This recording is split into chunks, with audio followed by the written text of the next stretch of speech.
അഭിനയിച്ചു തുടങ്ങിയത്? ട്രെയിനിങ് വന്ന് കൊച്ചു പയ്യനാണ്.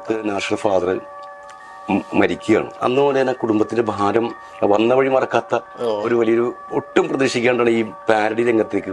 അത് ശരിക്കും ഈ അബീക്കയുടെ കൂടെ അല്ലായിരുന്നു നാദിഷ്കയ്ക്കുള്ള ഏറ്റവും വലിയൊരു ക്വാളിറ്റി? അന്ന് ഞാൻ നാദിഷയുടെ തലയെ തൊട്ട് ഞാൻ ഒരു വാക്ക് പറഞ്ഞു. എനിക്ക് ഉണ്ടാക്കി തന്ന എന്റെ ഗുരുനാഥൻ ഹുസൈൻ കോയ പിന്നിട്ട വഴികൾ അദ്ദേഹം മറക്കുന്നില്ല. നാദിഷക്ക് ആ ഒരു ക്വാളിറ്റി കാത്തു സൂക്ഷിക്കുന്നുണ്ട്. തീർച്ചയായിട്ടും നമുക്കറിയാം ദിലീപേട്ടൻ ഓരോ പ്രശ്നങ്ങൾ ഉണ്ടായപ്പോഴും ദിലീപ് നാദിർഷ എന്ന് പറഞ്ഞ ഇന്ന് മലയാളക്കരയെ പഠിപ്പിക്കേണ്ട കാര്യമില്ല. ദിലീപിന് ഉണ്ടായിട്ടുള്ള ആ ഇഷ്യൂമായി ബന്ധപ്പെട്ട് എന്തെല്ലാം എതിർപ്പുകൾ ഉണ്ടെങ്കിലും എന്നും ആ ബന്ധം കാത്തു സൂക്ഷിക്കുക. ആ സമയത്ത് പെട്ടെന്ന് ചെസ്റ്റ് പെയിൻ പോലൊക്കെ വരികയാണ്. നാദിർഷയോടും ഇപ്പം ഉള്ള പല ആളുകളൊന്നും ഇല്ല. ഞങ്ങൾക്കറിയാം ആരൊക്കെയാണ് എന്നെ കുഴപ്പിക്കണ ഒരു ചോദ്യമാണ് കേട്ടോ. ബ്ലാക്ക് ഹ്യൂമറോ?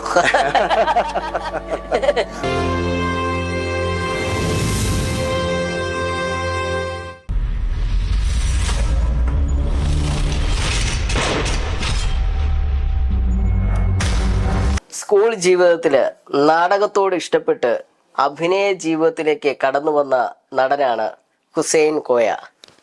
സാറാണ് ഇന്ന് നമ്മുടെ കൂടെ ഉള്ളത്. സാറിന്റെ വിശേഷങ്ങളും സിനിമാ അനുഭവങ്ങളും, പിന്നെ ഒപ്പം നിർമ്മാതാവാണ്, സംവിധായകനാണ്, സിനിമയുടെ എല്ലാ മേഖലയും കൈകാര്യം ചെയ്തിട്ടുള്ള ആളാണ്. പിന്നെ സിനിമയിലെ പല ആൾക്കാർക്കും, ഇന്ന് പ്രശസ്തരായ പല ആൾക്കാർക്കും ഗുരു തുല്യനായ ഒരു വ്യക്തിയാണ്. സാറ് വെൽക്കം ഷോയിലേക്ക്. ഏകദേശം 40 വർഷത്തോളമായി സാറ് ഈ ഫീൽഡിലേക്ക് വന്നിട്ടല്ലേ? തീർച്ചയായിട്ടും. നമുക്ക് ആദ്യം തന്നെ അബീക്കയെ കുറിച്ച് ചോദിക്കാം. അബീക്ക എനിക്ക് തോന്നുന്നു സാറ് പ്രൊഡ്യൂസ് ചെയ്തിട്ടുള്ള ഒരു ടെലിഫിലിം ആണോ? അതല്ല, അത് സീരിയലായിരുന്നു. അത് ഏത് ചാനലായിരുന്നു സാർ? അത് സൂര്യ ടിവിയിലായിരുന്നു. സൂര്യ ടിവിയില്. അതിന്റെ പ്രൊഡ്യൂസർ സാറായിരുന്നു. ആ സീരിയലിന്റെ പേരെന്ന് പറയാ? അതിന്റെ പേര് ബുള്ളറ്റ് ബാവ. അപ്പൊ അതിലാണോ ആദ്യമായിട്ട് ഷെയ്ൻ നിഗം നായകനായിട്ട് അല്ലെ അഭിനയിച്ചു തുടങ്ങിയത്? ഷെയ്ൻ നിഗം അന്ന് കൊച്ചു പയ്യനാണ്. അന്ന് അബിയാണ് ഇതിന്റെ കഥയും തിരക്കഥയും സംവിധാനവും കോമഡി സബ്ജക്റ്റ് ആണ്. അപ്പോ അബിയാണ് ഇതിന്റെ ഡയറക്ഷൻ എല്ലാം ചെയ്യുന്നത്. അപ്പോ അത് അബി ആദ്യമായി ഡയറക്ടർ ആവുന്നു എന്നുള്ളൊരു പ്രത്യേകതയും ബുള്ളറ്റ് ബാവയ്ക്ക് ഉണ്ട്. അപ്പൊ അതുകൊണ്ട് തന്നെ അബിയുടെ മകൻ വളരെ ചെറുതാണ്. മകനും കൂടി അതിന്റെ ട്രെയിലറിലും എല്ലാത്തിലും വരുന്നുണ്ട്. ആദ്യമായിട്ട് ഒരു ക്യാമറയുടെ ഫ്രണ്ടിൽ നിൽക്കുന്നത് എന്റെ ഒരു ഊഹം ശരിയാണെങ്കിൽ അത് ബുള്ളറ്റ് ബാവയിലായിരിക്കും. അത് സ്വന്തം ബാപ്പച്ചി ഡയറക്ട് ചെയ്യുന്ന സീരിയലില്. ഈ അബീക്കയുടെ ഫാമിലിയും സാറിന്റെ ഫാമിലിയൊക്കെ പരിചയം? ഫാമിലി അങ്ങനെ ഒരു അടുപ്പില്ല. കാരണം അബി മറ്റേ ദിലീപ്, നാദിർഷ, പിന്നെ അന്നത്തെ കാലഘട്ടത്തിലെ മിമിക്രി താരങ്ങള്. അപ്പൊ നാദിർഷയോടൊപ്പം ഇവരുടെ എല്ലാവരുടെയും കൂട്ടത്തിൽ ഞാനുണ്ട്. അത് ശരി. മനസ്സിലായോ? നാദിർഷയെ കുറിച്ച് പറയുകയാണെങ്കിൽ മിമിക്രി കലാകാരനാണ്, പക്ഷെ അസാധ്യമായ ഗായകനാണ്, രചയിതാവാണ്, നല്ല മ്യൂസിക് ഡയറക്ടറാണ്, ഇപ്പൊ നല്ലൊരു സംവിധായകൻ, അതിലുപരി അതിനു മുന്നേ നല്ലൊരു പ്രൊഡ്യൂസറും കൂടെയാണ്. ശരിക്കും പറഞ്ഞാൽ എല്ലാ മേഖലകളിലും കൈ കടത്തി വന്നിട്ടുള്ള ഒരു സംവിധായകനാണ്. പിന്നെ മാത്രമല്ല, എല്ലാവരും ഈ പറയുന്ന ഒരു അവകാശം ഉണ്ടല്ലോ, പ്രായമാകും തോറും ചെറുപ്പമായിക്കൊണ്ടിരിക്കുന്നത്. അത് ശരിക്കും പറഞ്ഞാല് മറ്റുള്ളവരെക്കാട്ടിൽ ഏറ്റവും കൂടുതൽ ആപ്റ്റ് ആയിട്ടുള്ളത് നാദിർഷയ്ക്ക് ആയിരിക്കും ഏറ്റവും കൂടുതൽ. ഈ നാദിർഷയായിട്ട് എങ്ങനെയാണ് ഇക്കായിട്ട് ഇങ്ങനെ ചെറുപ്പം മുതലുള്ള ഒരു കൂട്ടുകെട്ടാണോ? എങ്ങനെയാണ് ആ ഒരു ബന്ധം? നാദിർഷയായിട്ടുള്ള ബന്ധം എന്ന് പറഞ്ഞാൽ അത് ഞങ്ങളുടെ കാർന്നുമാര് മാതാപിതാക്കളായിട്ട് തന്നെയുള്ള ബന്ധമാണ്. കാരണം നാദിർഷയുടെ ഉമ്മയുടെ വീട് കളമശ്ശേരി. അപ്പോ അവിടെ തൊട്ട അതിന്റെ നേരെ പുറകുവശത്താണ് ഞങ്ങൾ വാടകയ്ക്ക് താമസിക്കുന്നത്. അവിടുന്ന് ഞങ്ങളുടെ കുടുംബപരമായിട്ട് തുടങ്ങിയൊരു ബന്ധം അവിടുന്ന് ഞങ്ങൾ ഏലൂരിലേക്ക് ഞങ്ങൾ മാറുകയാണ്. ഏലൂരിലേക്ക് മാറി നിന്നു. അതോടൊപ്പം തന്നെ ഇവരും ഏലൂരിലേക്ക് ഷിഫ്റ്റ് ചെയ്യുന്നു. അത് ഞങ്ങൾ തൊട്ടടുത്തെടുത്തിട്ട് തന്നെ ഞങ്ങൾ താമസം തുടങ്ങുകയാണ്. അപ്പോൾ അന്ത കാലം മുതൽ തന്നെ ഒരു ഫാമിലി റിലേഷൻ ഞങ്ങളുടെ ഫാമിലിയായിട്ട് തന്നെയുണ്ട്. അപ്പൊ നാദിർഷ എന്ന് പറയുന്ന ഒരു സംവിധായകൻ, അല്ലെങ്കിൽ ഇത്ര വലിയൊരു കലാകാരന്റെ തുടക്കം മുതല് ഇപ്പൊ എത്തിയിരിക്കുന്ന എല്ലാ കാലഘട്ടങ്ങളും അറിയാവുന്ന ഒരു വ്യക്തിയാണല്ലോ. 100%. അപ്പൊ ഇക്കാടെ ഈ കുട്ടിക്കാലത്തെ കുറിച്ചൊന്നും ആർക്കും അങ്ങനെ വലിയ ഇതൊന്നുമില്ല, കുസൃതികള് ഇങ്ങനെ കലാ ഫീൽഡ് ഇതിനെ കുറിച്ചൊന്നും അറിയില്ല. അതെന്തായാലും ഒരു ഓർമ്മ നമ്മൾ എടുക്കുകയാണെങ്കിൽ നാദർഷയുടെ കുടുംബം എന്ന് പറഞ്ഞാൽ അവര് 5 മക്കളാണ്. 5 മക്കളാണ്. അതിനകത്ത് 4 ആണും ഒരു പെൺകുട്ടിയാണ്.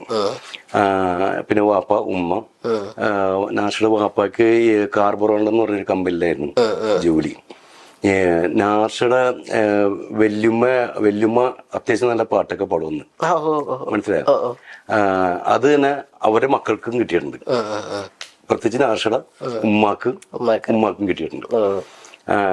അങ്ങനെ ആ ഒരു കലാപാരമ്പര്യം, ഒരു പാരമ്പര്യം അവകാശപ്പെടാൻ നാദർഷക്ക് ഉണ്ടായിരുന്നു. പക്ഷെ നാദർഷയുടെ ട്രാജഡി പെട്ടെന്ന് അവരുടെ ഫാമിലിയിൽ ഉണ്ടാവുന്നു. നാദർഷ വളരെ ചെറുപ്പത്തിൽ തന്നെ, എനിക്ക് തോന്നുന്നു ഒരു 13-14 വയസ്സുള്ള സമയത്ത് നാദർഷയുടെ ഫാദർ മരിക്കുകയാണ്. ഒരു മാരകമായിട്ട് രോഗം വന്നിട്ടാണ് മരണപ്പെടുന്നത്. അപ്പൊ നാദർഷയുടെ വാപ്പയുടെ മരണത്തിന് ശേഷം പിന്നെ ആ കുടുംബത്തിൽ ഈ 5 മക്കളിൽ ഏറ്റവും മൂത്തത് നാദർഷയാണ്. അപ്പൊ നാദർഷ എന്ന് പറയുമ്പോ നമ്മളിപ്പോ കാണുന്ന ഒരു ഹൈറ്റും വെയിറ്റോ അല്ലെങ്കിൽ അങ്ങനത്തെ ഒരു ഫിഗർ എന്ന് പറയാനുള്ള സംഭവങ്ങളൊന്നുമില്ല. പക്ഷെ അന്ന് പോലെ തന്നെ കുടുംബത്തിന്റെ ഭാരം നാദർഷയുടെ ഒരു ഉത്തരവാദിത്തമായിട്ട് ഏറ്റെടുക്കേണ്ടി വരുന്ന ഒരു അവസ്ഥയ്ക്ക് നാദർഷക്ക് വന്നിട്ടുണ്ട്. അവിടെ നിന്ന് തുടങ്ങി ഇതിനിടയിലും ഈ പാരമ്പര്യമായിട്ട് കിട്ടിയ ആ ഒരു പാട്ട് പാടാനും ഒക്കെ ഉള്ള ആ ഒരു ഇതിലേക്ക് 4ാം ക്ലാസ്സിൽ പഠിക്കുമ്പോഴെന്നോ, അന്ന് ഞാൻ 5ലോ 6ലോ തോന്നുന്നു ഞാൻ പഠിക്കുന്നത്.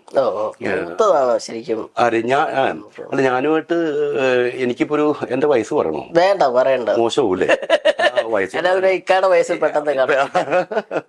അപ്പം ഞാൻ ഏതാണ്ട് എന്നെക്കാളും ഒരു 4 വയസ്സിന് ഇളയതാണ് നാദർഷ. അപ്പോ അന്ന് 4ാം ക്ലാസ്സിൽ നാദർഷ പഠിക്കുന്ന കാലഘട്ടത്തിലാണ് ഈ ഈസ്റ്റേൺ എന്നുള്ള ഫാക്ടിന്റെ ഒരു സ്കൂളുണ്ട് കളമശ്ശേരി നമ്മളിങ്ങനെ വരുന്ന വഴിക്ക്. അന്ന് അവിടെ ശങ്കരാഭരണത്തിലെ ശങ്കര എന്നുള്ള പാട്ട് ഈ ഒരു പിഞ്ചു ബാലൻ ഈ പാട്ട് അവിടെ ആലപിക്കലാണ് തുടങ്ങിയിട്ടുണ്ടല്ലോ. പീക്ക് സൈലന്റ് ആണ് ഓഡിയൻസ്. കാരണം അത്ര പെർഫെക്ഷനാണ്. അതോട് അവിടെ സംഗീതം പഠിച്ചിട്ടുണ്ടോ? ഉണ്ട്. ഒരു മോഹൻ സാറ് ഒക്കെ ഉണ്ടായിരുന്നു അന്നാണ്. അപ്പൊ ആ സാറിന്റെ കീഴില് സംഗീതം ഒക്കെ പഠിച്ചിട്ടുണ്ടായിരുന്നു. അപ്പോ അവിടെ നിന്ന് ശങ്കരാഭരണത്തിന്റെ അവിടെ നിന്ന് തന്നെ നാദർഷ ഇവിടെ ഒരു നാദർഷയുടെ സ്റ്റേജ് ഷോ അല്ലെങ്കിൽ സ്റ്റേജിൽ പാടിയത്, ഓഡിയൻസിനിടയ്ക്ക് പാടിയത് ഈ പാട്ടായിരിക്കും. ശങ്കരാഭരണത്തിലെ ശങ്കര ഹിറ്റാവുന്നത്. മുമ്പ് ഇങ്ങനെ ഈ മദ്രസകളിലും സ്കൂളുകളിലൊക്കെ ഉള്ള ചെറിയ അതല്ല, ഹിറ്റാവുന്ന ഒരു സംഭവം ശങ്കരാഭരണത്തിലെ ശങ്കര എന്നുള്ള ആ പാട്ടാണ്. ഇന്നും നാദർഷ അത് ഇന്നും സ്റ്റേജുകളിൽ നാദർഷ പാടാറുണ്ടെന്നുള്ളതാണ്. വന്ന വഴി മറക്കാത്ത ഒരു വലിയൊരു മനസ്സ് അദ്ദേഹത്തിനുണ്ട് ഉള്ളതെന്ന് സത്യമാണ്. അപ്പോ പിന്നീട് അവിടെ നിന്ന് ഇങ്ങോട്ട് ഗായകനായി. പിന്നീട് ആളുടെ വളർച്ചക്കനുസരിച്ച് പുള്ളിക്കുണ്ടായൊരു ഫ്രണ്ട്സ് വലയം എന്ന് പറഞ്ഞത് അത്യാവശ്യം പുള്ളിയെ ഹെൽപ്പ് ചെയ്യാൻ കഴിയുന്ന, അല്ലെങ്കിൽ പുള്ളിയോട്ട് അത്ര നല്ല സൗഹാർദ്ദമുള്ള ഒരു വലയം നാദർഷയുടെ ഒപ്പം ഉണ്ട്. അതുകൊണ്ട് തന്നെ നാദർഷ ഈ ഒട്ടും പ്രതീക്ഷിക്കാണ്ടാണ് ഈ പാരഡി രംഗത്തേക്ക്. അത് ശരിക്കും ഈ അബീക്കയുടെ കൂടെ അല്ലായിരുന്നു? അബീക്ക മാത്രമല്ല, അന്ന് ഈ ഷിയാസ് മണിച്ചേട്ടൻ എന്നിങ്ങനെ ഒരു ടീമിന് ഉണ്ടെന്ന്. മണിച്ചേട്ടൻ അതിനുശേഷമാണ് മണിച്ചേട്ടൻ പറ്റുന്നത്. ഷിയാസ്ക്ക് ഇങ്ങനത്തെ ടീമുകളൊക്കെ ഉണ്ടല്ലോ. അത് പെട്ടെന്ന് നമുക്കൂടും ഒരു പെട്ടെന്നൊരു ചേഞ്ച് ആണ്.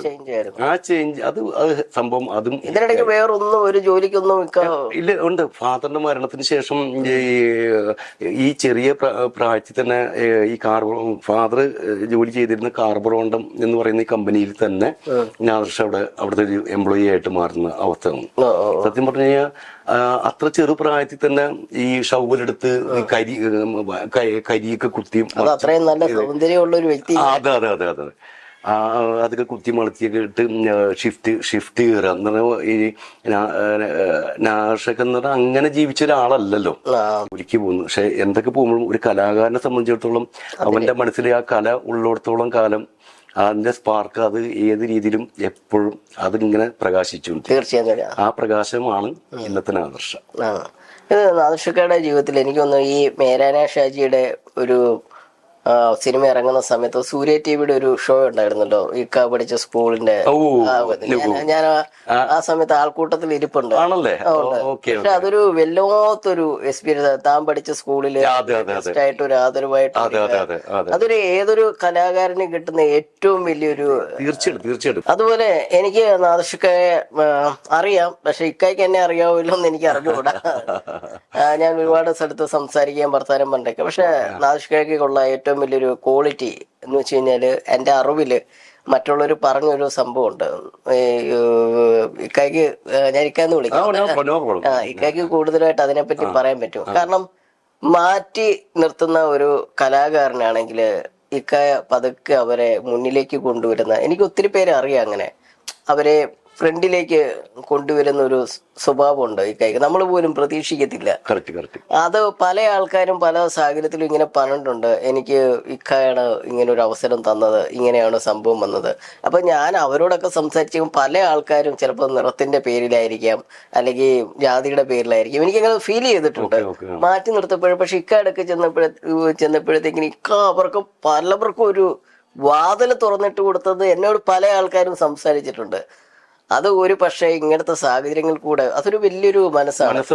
ഇങ്ങനെ മറ്റുള്ളവരെ ഇങ്ങനെ ഹെൽപ്പ് ചെയ്യുക അല്ലെങ്കിൽ വളർത്തിക്കൊണ്ട് വരിക. അത് ആകപ്പാടെ എല്ലായിടത്തും പറയല്ലോ മണിച്ചേട്ടന്റെ കാര്യങ്ങൾ മാത്രമേ ഇങ്ങനെ പറയാറുള്ളൂ. പക്ഷെ മണിച്ചേട്ടൻ മാത്രമല്ല, അതുപോലുള്ള ഒരുപാട് ഒത്തിരി പേരെ ഇങ്ങനത്തെ ഒരു സ്വഭാവം ചെറുപ്പം മുതലേ ഉണ്ട്. അത് ഇപ്പോഴും ഉണ്ടെന്ന് തോന്നുന്നില്ലേ? എങ്ങനെയാണ് സാറിന് തോന്നിയിട്ടുള്ളത്? ഇപ്പോ എന്റെ തന്നെ ഒരു ഉദാഹരണം പറയാം. ഈ സ്കൂൾ ലൈഫ് ഫാക്ട് ഹൈസ്കൂളിൽ പഠിക്കുന്ന കാലഘട്ടത്തില് അന്ന് ഏകാംഗ നാടക മത്സരങ്ങള് അന്നെന്ന് പറഞ്ഞാൽ മറ്റേ എന്താ പറയാ ഗ്രാമങ്ങൾ തോറും അല്ലെങ്കിൽ സ്കൂളുകൾ കോളേജുകൾ തോറും നാടക മത്സരങ്ങൾക്കൊക്കെ നല്ലൊരു കാലഘട്ടമായിരുന്നു അതൊക്കെ. അപ്പൊ അന്ന് ഫാക്ടറി സ്കൂളിൽ ഈ നാടകം ഞാൻ ഡയറക്ഷൻ ചെയ്യേണ്ട ഒരു പ്രത്യേക സാഹചര്യം വരികയാണ്. അപ്പൊ എന്റെ ഗുരുനാഥന്മാര് തന്നെ ഡയറക്റ്റ് ചെയ്യുന്ന നാടകങ്ങളവിടെ ഉണ്ട്. അതില് ഫസ്റ്റ് പ്രൈസും എ ഗ്രേഡും ഞാൻ ഡയറക്ഷൻ ചെയ്ത നാടകത്തിന് കിട്ടുന്ന ഒരു അവസ്ഥ ഉണ്ടായി.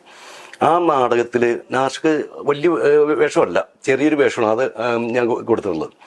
ആ വേഷം ചെയ്തു കഴിഞ്ഞപ്പോ തന്നെ അന്ന് വളരെ ചെറുപ്പമാണ്, 8ാം ക്ലാസ്സിൽ പഠിക്കുമ്പോഴുള്ള പ്രായം അറിയാലോ. അന്ന് ഞാൻ നാഷയുടെ തലയെ തൊട്ട് ഞാൻ ഒരു വാക്ക് പറഞ്ഞു.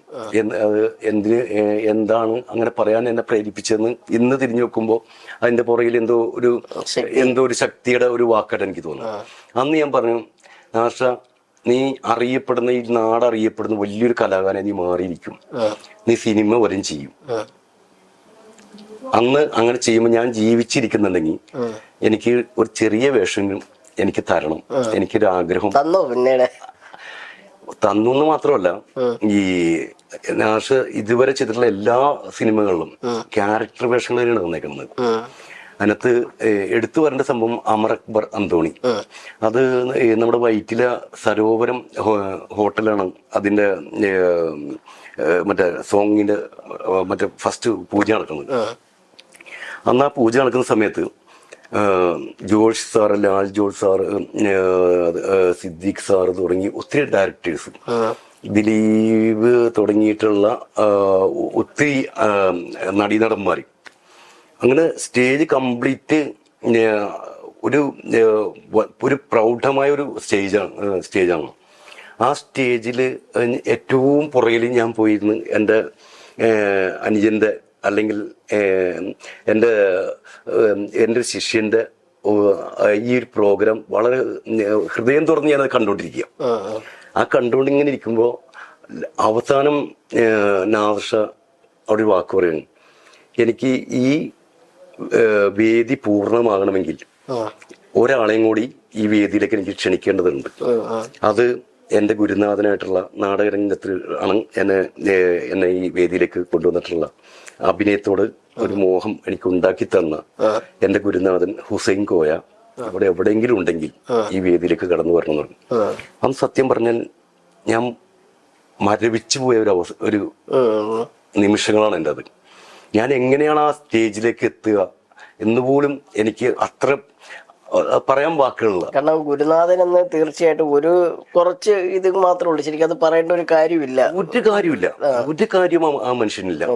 പക്ഷെ അത്രയും വലിയൊരു മനസ്സ്, ഇത്രയും വലിയൊരു പ്രൗഢമാർന്ന ഒരു സദസ്സിൽ, ഒരു വേദിയിൽ വെച്ച് അങ്ങനെ പറയാനും, ആ വേദിയിൽ എനിക്കും അത്രയും വലിയൊരു ആളുകളോടൊപ്പം എന്റെയും കൂടി ഒരു രംഗപ്രവേശം അവിടെ ഉണ്ടാക്കി തന്നിട്ടുള്ള നാർഷ, അത് ആ ഒരു അനുഗ്രഹം അദ്ദേഹത്തിന്റെ ജീവിതത്തിൽ ഉടനീളം ഉണ്ടാകും.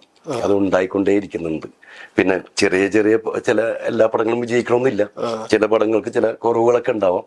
പക്ഷെ അദ്ദേഹത്തിൽ നിന്ന് ഇനിയും ഈ കലാകേരളം കാണാനിരിക്കുന്നതേ ഉള്ളൂ എന്നാണ്. തീർച്ചയായും ഓരോ സമയത്തും സംവിധാനം എന്ന കലയിൽ കൂടെ വിസ്മയിപ്പിച്ചുകൊണ്ടിരിക്കുകയാണ്. തീർച്ചയായിട്ടും. പിന്നെ മാത്രമല്ല, നാഷികയുടെ ചില കമ്പോസ് ചെയ്തിട്ടുള്ള ചില പാട്ടുകളൊക്കെ കേട്ട് കഴിഞ്ഞാൽ എന്തൊരു ഫീലാണ് നമുക്കൊന്നും. ഇപ്പൊ ഒരു അയ്യപ്പ ഭക്തി ഗാനം ചെയ്തിട്ടുണ്ട്, അത് തന്നെ ഹിറ്റ് ആയിക്കൊണ്ടിരിക്കുക, സംഭവം വൈറലായിക്കൊണ്ടിരിക്കുന്നത്.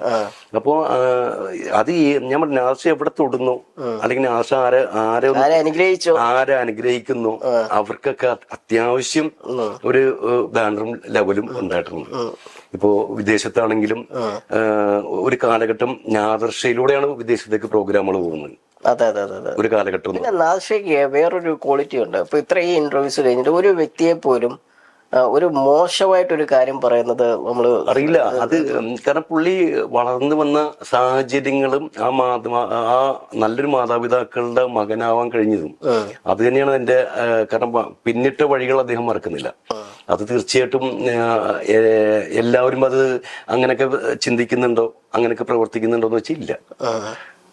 പക്ഷെ നാഷിക്കാരു ക്വാളിറ്റി അത് കാത്തു സൂക്ഷിക്കുന്നുണ്ട്.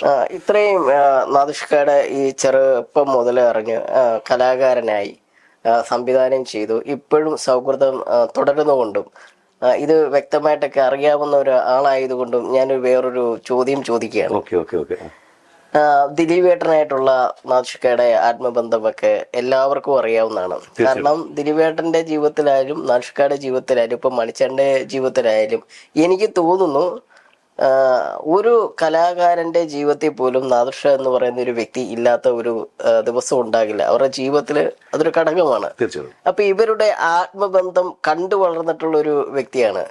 നമുക്കറിയാം ദിലീപേട്ടൻ ഓരോ പ്രശ്നങ്ങൾ ഉണ്ടായപ്പോഴും ഉണ്ടായ വിഷമങ്ങളും പ്രശ്നങ്ങളൊക്കെ ഉണ്ട്. ഇതിനൊക്കെ എങ്ങനെയാണ് ഒരു ഫേസ് ചെയ്തിട്ടുള്ളത്? അല്ലെങ്കിൽ ഒരു ഇപ്പോഴും അതിന്റെ വിഷമങ്ങളൊക്കെ ഉണ്ടാകാറുണ്ടോ? അതൊക്കെ അത് പുറത്ത് കാണിക്കാറുണ്ടോ? എന്താണ് അങ്ങനെ ഒരു സമയത്ത് വന്നപ്പോൾ ഒരു അനുഭവം? എനിക്ക് അതിനെക്കുറിച്ച് പറയുകയാണെന്നുണ്ടെങ്കിൽ നാദിർഷയുടെ ഒരു ക്യാരക്ടർ ആണ് നമ്മൾ ആദ്യം എടുക്കുന്നത്. ഒരാളെ ഇഷ്ടപ്പെടുകയും സ്നേഹിക്കുകയും ചെയ്തു കഴിഞ്ഞ് അയാളുമായിട്ടൊരു ചങ്ങാത്തത്തിലേക്ക് വന്നു കഴിഞ്ഞാൽ പിന്നെ നാദിർഷ വേറെ ഒന്നും നാദിർഷക്ക് അറിയില്ല.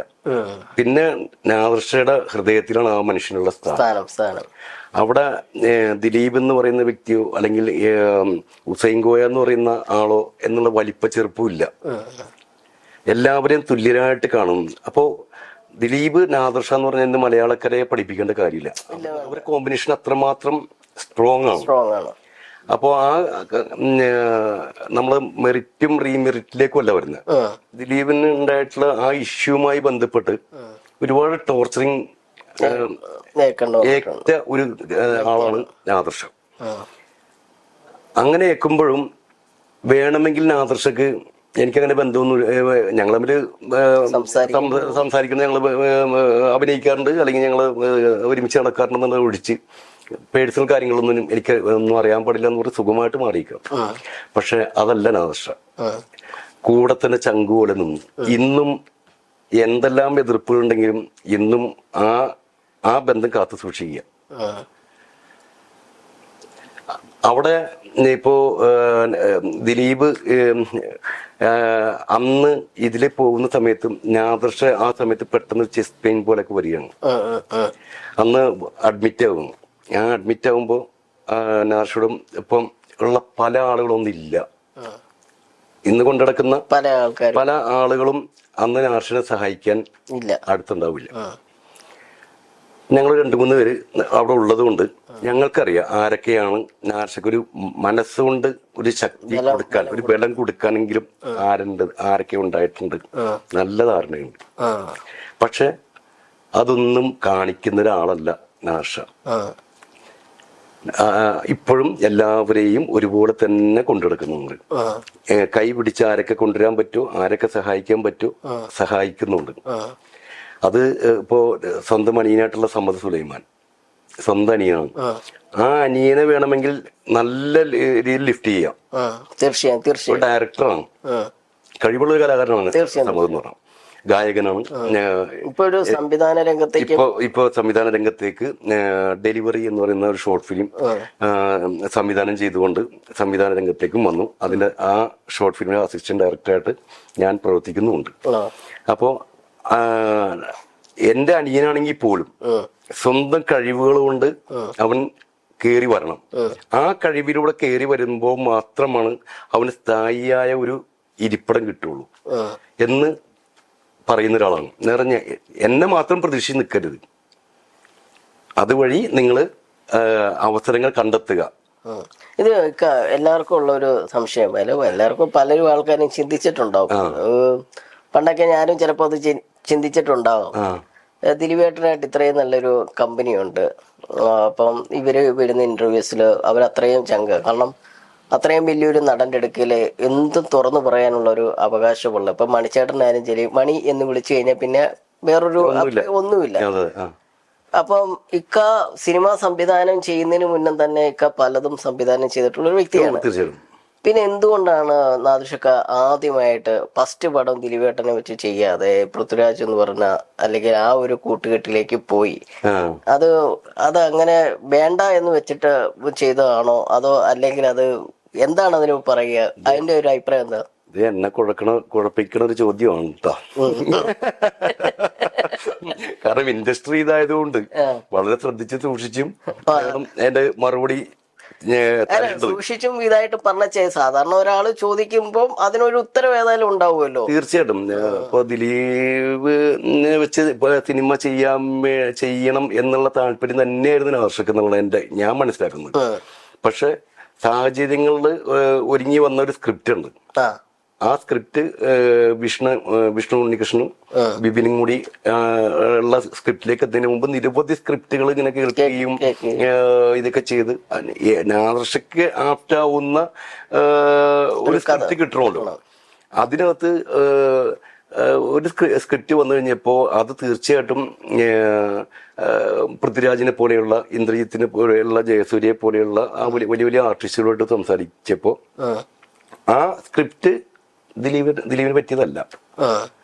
അത് ശരിക്കും ഇവരെ പോലുള്ള ആർട്ടിസ്റ്റുകളെ കിട്ടിക്കഴിഞ്ഞാൽ തകർക്കാൻ പറ്റുന്ന ഫസ്റ്റ് എൻട്രൻസ് ആണ്. അപ്പൊ അത് ഇത്തരം നിരവധി ആർട്ടിസ്റ്റുകളെ വെച്ച് ചെയ്യുക എന്ന് പറയുമ്പോൾ ഉണ്ടാവുന്ന ഒരു റിസൾട്ട് ഉണ്ട്. ആ റിസൾട്ട് ആണ് ശരിക്കും പറഞ്ഞാൽ അമർ അക്ബർ എന്നതിലേക്ക് പോകുന്നത്. എന്ന് വെച്ച് പിന്നെ ദിലീപായിക്ക് വേണമെങ്കിൽ നാർഷനൊക്കെ മുമ്പ് കൊണ്ടുവരാൻ പാടുണ്ടായിരുന്നില്ലേ എന്നൊരു ചോദ്യം പബ്ലിക്കിന്റെ ഇടയിലുണ്ട്. അതില് ആ ചോദ്യം സ്വാഭാവികമായിട്ടും അത് ചോദിക്കാവുന്നൊരു ചോദ്യങ്ങളാണ്. പക്ഷെ അതാണെങ്കിലും നാദർഷയെ സംബന്ധിച്ചിടത്തോളം, ഞങ്ങളെയും ദിലീപിനെ സംബന്ധിച്ചിടത്തോളം ഇവരൊരു പാറ്റേൺ അങ്ങനെയല്ല. ഞങ്ങൾക്ക് ഞങ്ങളുടേതായി വരുന്ന ഒരു സംഭവം ഉണ്ടാവും. ആ വരുന്ന സംഭവത്തില് നമുക്ക് ഒരുമിച്ച് പോവാം. അങ്ങനെ കേശു ഈ വീടിന്റെ നാഥൻ സത്യത്തിൽ ആ പടം പോലും ദിലീപിനെ വെച്ച് ചെയ്യാൻ ഉദ്ദേശിച്ചൊരു പടമല്ല ആ പടം പോലും. പക്ഷെ ദിലീപ് തന്നെയാണ് ആവശ്യപ്പെടുന്നത്. അതിന്റെ സബ്ജക്റ്റ് എല്ലാം കേട്ട് കഴിഞ്ഞപ്പോ ദിലീപ് തന്നെയാണ് ആവശ്യപ്പെടുന്നത്, പക്ഷെ ഇത് ഞാൻ ഇങ്ങനെ ഒരു മേക്ക് ഓവറിലൂടെ വന്നാൽ അത് എനിക്ക് റെഡിയാക്കി തരാൻ പറ്റും എന്നുള്ള വിശ്വാസം എനിക്കുണ്ട്. ആ കോമ്പിനേഷനാണ് ആ കേശു വീടിന്റെ നാഥൻ. അപ്പോൾ അത്യാവശ്യം ഹിറ്റാവുകയും ചെയ്തു. പിന്നെ ഈ പ്രിയദർശൻ സാറായിട്ടും ഇങ്ങനെയുള്ള ആൾക്കാരൊക്കെ ആയിട്ട് നല്ലൊരു അടുപ്പവും കമ്പനിയൊക്കെ സൂക്ഷിക്കുന്ന ഒരു വ്യക്തിയാണ് എന്നുള്ളത് ബ്ലാക്ക് ഹ്യൂമറോ അല്ലാതെ തന്നെ നമുക്കത് രഹസ്യമായിട്ടൊക്കെ അറിയാം. ഈ നല്ലതും പറഞ്ഞു വരുന്നൊരു മോശം പറഞ്ഞു വരുന്ന ആൾക്കാരും ഉണ്ടാവും. അപ്പോ എങ്ങനെയാണ് ഈ പ്രിയദർശൻ സാറും ഇവരൊക്കെ ആയിട്ട് ഇപ്പോഴും കമ്പനി ഉണ്ടോ? അങ്ങനെ ഒരു കമ്പനിയല്ല. എന്നെ സംബന്ധിച്ചുള്ള എന്റെ കാര്യം പറഞ്ഞാല് ഇപ്പോ ജോസ് വരാപ്പുഴ എന്ന് പറയുന്ന സിനിമയുടെ ആദ്യകാലങ്ങളെ മുതലുള്ള ഒരു പ്രൊഡക്ഷൻ കൺട്രോളറാണ് ജോസ് വരാപ്പുഴ. അദ്ദേഹത്തിന് എന്നെ കുറിച്ച് കൂടുതൽ അറിയാം. അതുപോലെ പ്രൊഡക്ഷൻ കൺട്രോൾ രംഗത്ത് വർക്ക് ചെയ്യുന്ന ഈ നന്ദു പൊതുവാള്, ശശി പൊതുവാള് തുടങ്ങി ഇന്ന് അറിയപ്പെടുന്ന പല ആളുകളും ഈ ഇതൊരു വ്യവസായ മേഖലയാണ്. ഏറ്റവും സൗന്ദര്യാത്മകമായിട്ടുള്ള ഒരു പ്രദേശം കൂടിയാണ്. ഇവിടെ എന്തെങ്കിലും ഒരു ഷൂട്ടിംഗ് ലൊക്കേഷന്റെ ഒരു ആവശ്യം വന്നു കഴിഞ്ഞാൽ ഇവരെല്ലാവരും അവർക്ക് വേണ്ടി ഞാൻ പണിയെടുക്കുന്ന ഒരു വ്യക്തിയാണ്. പക്ഷെ ആ പണിയുടെ റിസൾട്ട് എനിക്ക് ഞാൻ ആഗ്രഹിക്കുന്ന രൂപത്തിലേക്ക് നമ്മുടെ പണിയെടുക്കുന്നതിനനുസരിച്ച് നമുക്ക് കിട്ടുന്നുണ്ടോ എന്ന് വെച്ചാൽ ഇല്ലായിരിക്കാം. പക്ഷെ എനിക്ക് വീണ് കിട്ടിയിട്ടുള്ള ചില ഭാഗ്യങ്ങളുണ്ട്. ആ ഭാഗ്യങ്ങളൊന്ന് പ്രിയദർശൻ സാറ് ഞാനൊരു ദിവസം നന്ദു പൊതുവാളെന്നെ വിളിച്ചിട്ട് പറയുന്നത്, ഒരു പുഴയോട് ചേർന്നൊരു ഗ്രൗണ്ടും വേണം ഹുസൈന, നമുക്ക് എവിടെ കണ്ടെത്താൻ പറ്റും എന്ന് വെച്ച്. ഞാൻ പറഞ്ഞു നമുക്ക് ഏലൂരിനെ കണ്ടെത്താമല്ലോ എന്ന് പറഞ്ഞു. അപ്പൊ അവിടെ ഒരു വോളിബോൾ ഗ്രൗണ്ടും എല്ലാം കൂടി ആയിട്ടുള്ള സംഭവം. അപ്പോൾ അങ്ങനെ ഞാൻ അസോസിയേറ്റ് ആയിട്ട് ഇത് വരികയുണ്ടാന്ന് പറഞ്ഞു. ഞാൻ ഇതേപോലെ ഞാൻ ഡ്രസ്സൊക്കെ ചെയ്ത് ഇങ്ങനെ ഇറങ്ങാൻ നിൽക്കുന്ന സമയത്ത് ഈ അസോസിയേറ്റ് ഡയറക്ടറും നന്ദു പൊതുവളും കൂടി എന്റെ വീട്ടിൽ ഇവിടെ എവിടെ എത്തി എന്നൊക്കെ പറഞ്ഞിട്ട് ഞാൻ എന്റെ വീടിന് മുമ്പിൽ കാണുന്നത് ദൈവത്തിനെയാണ്. ആ കാറിൽ നിന്ന് ഇറങ്ങുന്നത് പ്രിയദർശൻ സാറാ ഇവിടെ ഈ വീട്ടിൽ. അത് ശരി. ഇതിന്റെ നേരെ ഫ്രണ്ടില്. അപ്പോ പ്രിയ സാറിന് കാണും. എനിക്ക് പറഞ്ഞറിയിക്കാൻ പറ്റാത്ത നിമിഷങ്ങളാണ് അതൊക്കെ. കാരണം ഞാന് IV ശശിധരനെ കാണാൻ വേണ്ടി ഏതാണ്ട് 10ാം ക്ലാസ്സിൽ പഠിക്കുന്ന സമയത്ത് ഞാനിവിടുന്ന് മദ്രാസിലേക്ക് കള്ളവണ്ടി കയറി പോയ ആളാ. അന്ന് 100 രൂപ മദ്രാസിലേക്ക് പണ്ട് കള്ളവണ്ടി കയറി പോയ ആൾക്കാരൊക്കെ മിക്കൊരു കള്ളവണ്ടി കയറിയെന്ന് മാത്രമല്ല, കള്ളവണ്ടി 100 എന്തോ അന്ന് എന്റെ കയ്യിലുണ്ടെന്ന്. ഈ സീമ ചേച്ചിയെ കണ്ട് അവിടുന്ന് ഞാൻ തിരിച്ചു വന്ന് ബസ്സിൽ കയറി. ആ ബസ്സിൽ കയറി സീമ ചേച്ചിയെ കാണാൻ പോയപ്പോഴേ പണ്ട് നമ്മുടെ ശ്രീനിവാസൻ ചേട്ടൻ കാണാതെ ഒരു സ്റ്റോറി ഉണ്ട്. അല്ല, അതുപോലെ തന്നെയായിരുന്നു അവിടെ ചെന്നിട്ട്. ആണോ? ചോദിക്കുന്ന ഒരു സംഭവം അതുപോലെ തന്നെയായിരുന്നു അവളുടെ രാവുകൾ. അത് ഭരണിയായിരുന്നു, ഇത് പൂരവും. എന്താ വെച്ചാല് ഈ ഞാൻ അവിടുന്ന് ബസ്സിൽ കയറി തിരിച്ച് നാട്ടിലേക്ക് തന്നെ വരാൻ മതി. ബസ്സിൽ ചെന്ന് ഞാൻ പേഴ്സെടുത്ത് നോക്കുമ്പോ പേഴ്സില്ല. അങ്ങനെ 100 രൂപ കയ്യിലുള്ളൂ. ആ പേഴ്സ് കയ്യിലില്ല. എന്ത് ചെയ്യും ഞാൻ? എനിക്ക് ഒരു നിർവാഹമില്ല. ഞാൻ ആകെ വല്ലാത്തൊരു അവസ്ഥയിലെത്തി. അവസാനം ഞാൻ അവിടെ സിംപ്ലെക്സ് എന്ന് പറഞ്ഞിട്ടൊരു എഗ്മോർ എന്ന് പറഞ്ഞ് മദ്രാസില് എഗ്മോർ എന്ന് പറഞ്ഞൊരു സ്ഥലത്ത് ഒരു സിംപ്ലെക്സ് എന്ന് പറഞ്ഞ ഒരു കൺസ്ട്രക്ഷൻ കമ്പനിയുടെ സിവിൽ വർക്കുകളൊക്കെ നടന്നുകൊണ്ടിരിക്കുക. ഞാൻ അവിടെ ചെന്ന് ഇതിന്റെ ഓണർ അന്വേഷിച്ചു. അപ്പോൾ ഭാഗ്യത്തിന് അതൊരു കോയാണ്. അദ്ദേഹത്തെ അന്വേഷിച്ച് ഞാൻ കണ്ടുപിടിച്ച് ഞാൻ പറഞ്ഞ സാറേ ഇതാണ് എൻ്റെ അവസ്ഥ എന്ന് പറഞ്ഞു. അപ്പോൾ അദ്ദേഹം കോഴിക്കോടുകാരനാണ്. ഞാനും എൻ്റെ ഫാദറിന്റെ വീട് കോഴിക്കോട് തന്നെയാണ്. അപ്പൊ അതെല്ലാം പറഞ്ഞു കഴിഞ്ഞപ്പോ പുള്ളി ഈ ക്രെയിന് നല്ല ചെളിയാണ്, പാടം എന്ന് പറഞ്ഞാൽ ഭയങ്കര ചെളി പ്രദേശവും. അവിടെ ക്രെയിനിന് ഈ വലിയ വലിയ കട്ടകൾ കൊണ്ടിങ്ങനെ വെച്ചു കൊടുക്കണം. ഈ കുറെ തമിഴന്മാരോടൊപ്പം ഈ പണിക്കാട് ഞാനവിടെ ഇറങ്ങുന്നു. ഒരു 10-17 ദിവസത്തോളം ഞാനവിടെ പണിയെടുക്കാൻ തീരുമാനിച്ച്. അങ്ങനെ പണിയെടുത്ത് അങ്ങനെ നല്ലൊരു സ്റ്റോറി, നമ്മളുടെ മറക്കാനാവാത്തൊരു അനുഭവം അത് ഞാൻ പറയാൻ കരുതിച്ചാല് അവിടെ നിന്ന് ആണ് എന്റെ വീട്ടിന്റെ മുമ്പിൽ ദൈവം പ്രത്യക്ഷപ്പെടുന്നത് പ്രിയദർശൻ സാർ. ആ ഒരു ബന്ധം അദ്ദേഹവുമായിട്ട് ഉണ്ടാക്കാനും അദ്ദേഹം നിനക്കിനതൊരു വേഷം ഞാൻ തന്നിരിക്കും എന്ന് ഇങ്ങോട്ട് ഓഫർ ചെയ്യാണ്.